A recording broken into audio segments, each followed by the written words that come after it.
नमस्कार फ्रेंड्स, मैं राकेश कुमार एक बार फिर से देव आईटीआई टीम यूट्यूब चैनल पर आप सभी का हार्दिक स्वागत करता हूं। दोस्तों, आज हम लेकर आए हैं आपके लिए इलेक्ट्रिशियन थ्योरी, जो कि सभी टेक्निकल एग्जाम के लिए बहुत ही महत्वपूर्ण है। दोस्तों, नियमी पैटर्न पर आधारित प्रश्न पत्र जो सभी कंपटीशन एग्जाम के लिए बहुत ही महत्वपूर्ण है।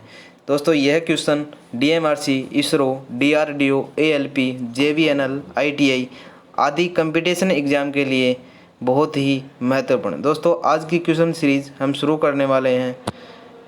दोस्तों, क्वेश्चन नंबर 82, वायरिंग इंस्टॉलेशन में परिपथ आरेख का क्या उद्देश्य होता है। दोस्तों, ये कह रहा है कि वायरिंग करते समय परिपथ आरेख का क्या उद्देश्य होता है। ऑप्शन नंबर ए है सामग्री की भौतिक स्थिति दिखाने के लिए। ऑप्शन नंबर बी, सर्किट में विभिन्न सामग्री का अनुमान लगाने के लिए। ऑप्शन नंबर सी, पाठक को जल्दी से सूचित करने के लिए कि सर्किट किस लिए डिज़ाइन किया गया है। ऑप्शन नंबर डी, किसी विशिष्ट कार्य के लिए सर्किट का योजनाबद्ध कनेक्शन दिखाने के लिए। दोस्तों, वायरिंग इंस्टॉलेशन परिपथ आरेख का उद्देश्य होता है किसी विशिष्ट कार्य के लिए सर्किट का योजनाबद्ध कनेक्शन दिखाने के लिए। इसका सही आंसर क्या होगा? डी होगा। अगला क्वेश्चन, एल श्रृंखला एमसीबी के साथ कौन से विद्युत उपकरण प्रदान किए जाते हैं। दोस्तों, एमसीबी कई प्रकार की श्रेणियों में विभाजित की जाती हैं। दोस्तों, एमसीबी धारा क्षमता के आधार पर कई श्रेणियों में बांटी होती हैं, जैसे बी श्रृंखला, सी श्रृंखला, डी श्रृंखला, के, जेड और एल श्रृंखला। दोस्तों, हमने पिछले वीडियो में बात की थी कि एल श्रृंखला एमसीबी का उपयोग गीज़र के साथ किया जाता है, लेकिन इसके साथ साथ जनरल लाइटिंग सिस्टम में भी एल श्रृंखला एमसीबी का उपयोग भी किया जाता है। वैसे जनरल लाइटिंग सिस्टम के अंदर 20 प्रकार की एमसीबी का उपयोग ज़्यादा किया जाता है और इसके साथ ही सी श्रृंखला एमसीबी का भी उपयोग किया जाता है। अगला क्वेश्चन, घरेलू वायरिंग इंस्टॉलेशन में लूपिंग बैक लूप इन विधि क्यों पसंद की जाती है। दोस्तों, ऑप्शन नंबर ए है दोषों की पहचान करना आसान है, कोई अलग से जोड़ का उपयोग नहीं किया जाता, अधिक संख्या में टेपिंग की जा सकती है, अधिक संख्या में उप सर्किट बनाए जा सकते हैं। तो दोस्तों, वायरिंग इंस्टॉलेशन में लूपिंग बैक लूप इन विधि इसलिए पसंद की जाती है क्योंकि इसके अंदर कोई अलग से जोड़ का उपयोग नहीं किया जाता। तो इसका सही आंसर क्या होगा? ऑप्शन नंबर बी होगा, कोई अलग से जोड़ का उपयोग नहीं किया जाता। अगला क्वेश्चन,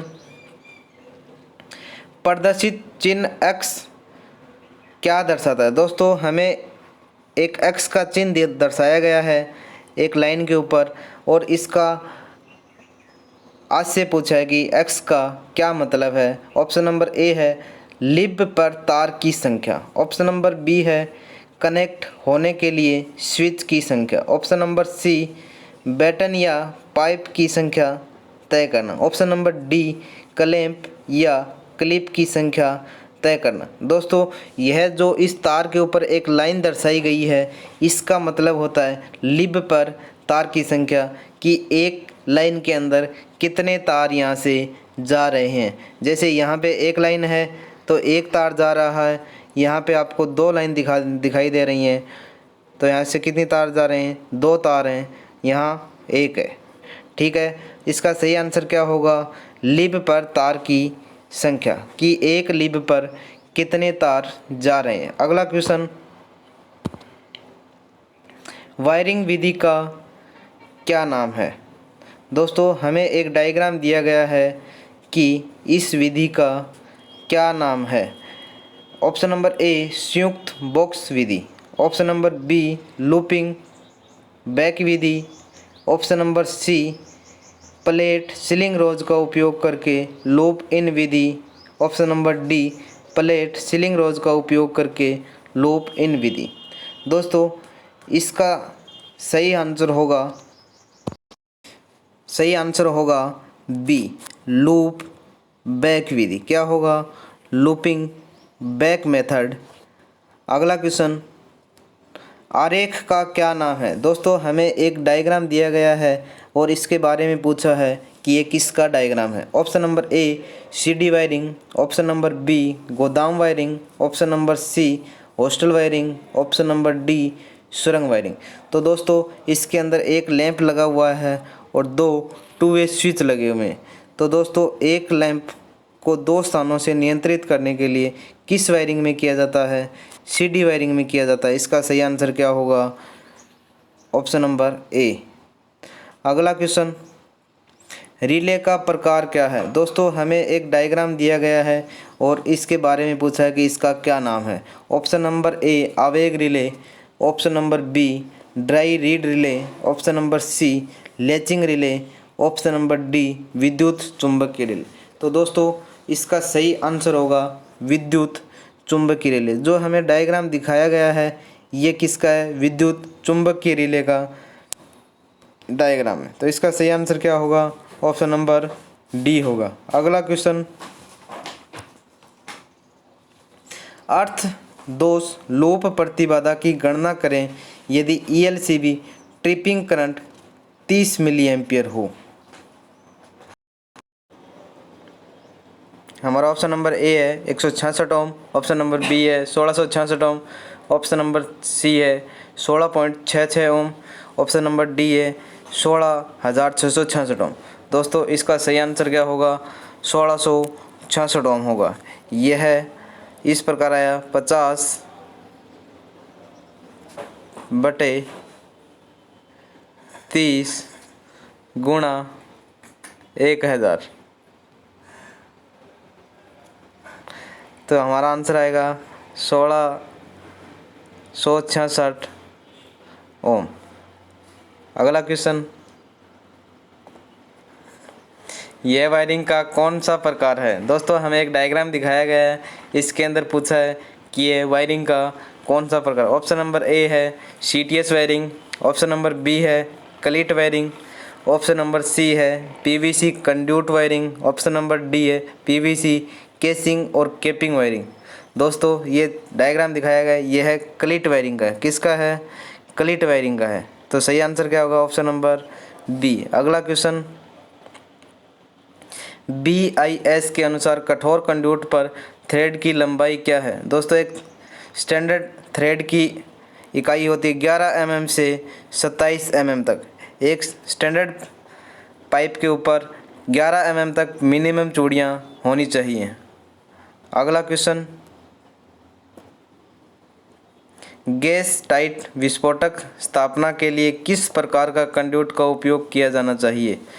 तो दोस्तों ऑप्शन नंबर ए है लचीली कंड्यूट, ऑप्शन नंबर बी है कठोर इस्पात कंड्यूट, ऑप्शन नंबर सी कठोर अधात्विक कंड्यूट, ऑप्शन नंबर डी लचीली अधात्विक कंड्यूट। तो दोस्तों गैस टाइट विस्फोटक स्थापना की बात कर रहा है तो इसका सही आंसर क्या होगा? कठोर इस्पात conduit, option number B.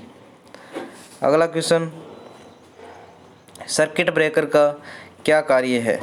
Option number A है सामान्य स्थिति में संपर्क करना, ऑप्शन नंबर बी असामान्य स्थिति में संपर्क कराना, ऑप्शन नंबर सी असामान्य स्थिति में स्वचालित रूप से तोड़ना। दोस्तों एक सर्किट ब्रेकर का कार्य होता है कि असामान्य स्थिति में किसी भी परिपथ को ऑफ करना या हम उसे सामान्य रूप से ऑन या ऑफ कर सकते हैं।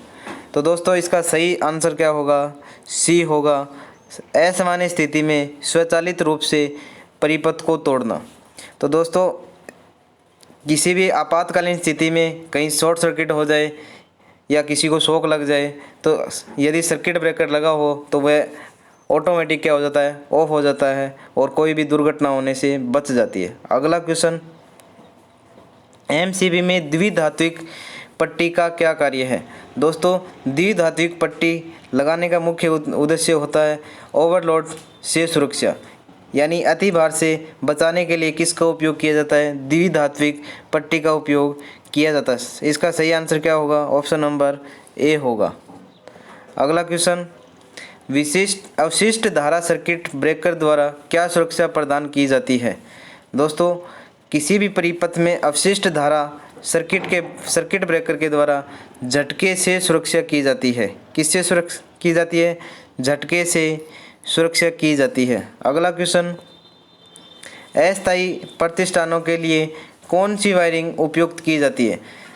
यदि हमें कहीं पर भी अस्थायी वायरिंग करनी आवश्यक हो तो हम क्लिट वायरिंग करना उपयुक्त समझेंगे। कौन सी वायरिंग? क्लिट वायरिंग, जिसके ऊपर क्लिप लगा के हम तारों को एक जगह सुव्यवस्थित लगा सकते हैं। अगला क्वेश्चन, वायरिंग के लूपिंग सिस्टम में फेज कंडक्टर को कहाँ लगाया जाता है?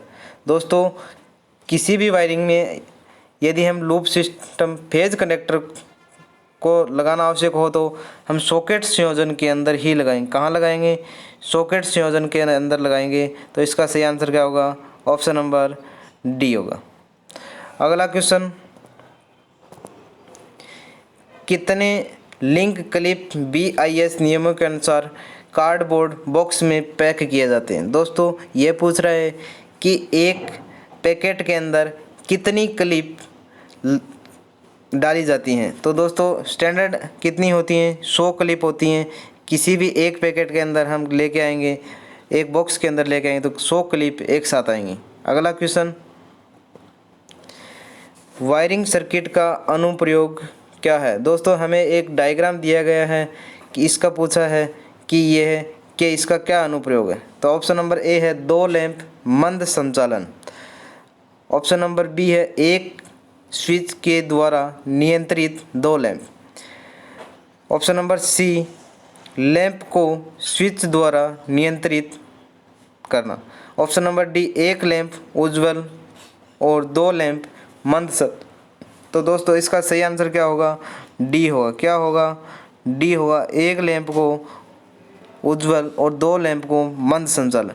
क्योंकि यदि हम एक स्विच को ऑन करेंगे, इस स्विच को यदि हम ऑन करेंगे तो करंट कहाँ से होगी? यहाँ से होकर यहाँ तक आ जाएगी। तो एक सर्किट पूरा होगा तो एक समय में कितना लैंप जलेगा? एक लैंप जलेगा और पूर्ण प्रकाशित होगा, क्योंकि एक लैंप सप्लाई के समांतर क्रम में हो गया इस समय। यदि हम इस स्विच को क्या करते हैं? ऑन कर देते हैं। क्या करते हैं? ऑन करते हैं तो ये दोनों लैंप क्या हो जाते हैं?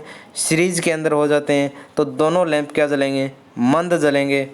तो इसका हमारा सही आंसर क्या होगा? एक लैंप उज्ज्वल और 2 लैंप मंद संचालक होंगे। अगला क्वेश्चन, होम थिएटर वायरिंग को पावर वायरिंग के साथ नहीं चलाने का क्या कारण है?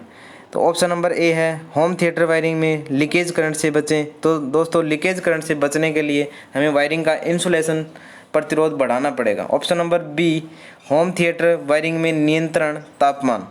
Option number C, audio video system में विद्युत हस्तक्षेप से बचें। ऑप्शन नंबर डी, बिजली की आपूर्ति में बिजली खपत को कम करें। दोस्तों, इसका सही आंसर क्या होगा? सी होगा, क्योंकि ऑडियो वीडियो सिस्टम में विद्युत हस्तक्षेप से बचने के लिए हम पावर वायरिंग और होम थिएटर वायरिंग क्या करते हैं? अलग अलग करते हैं।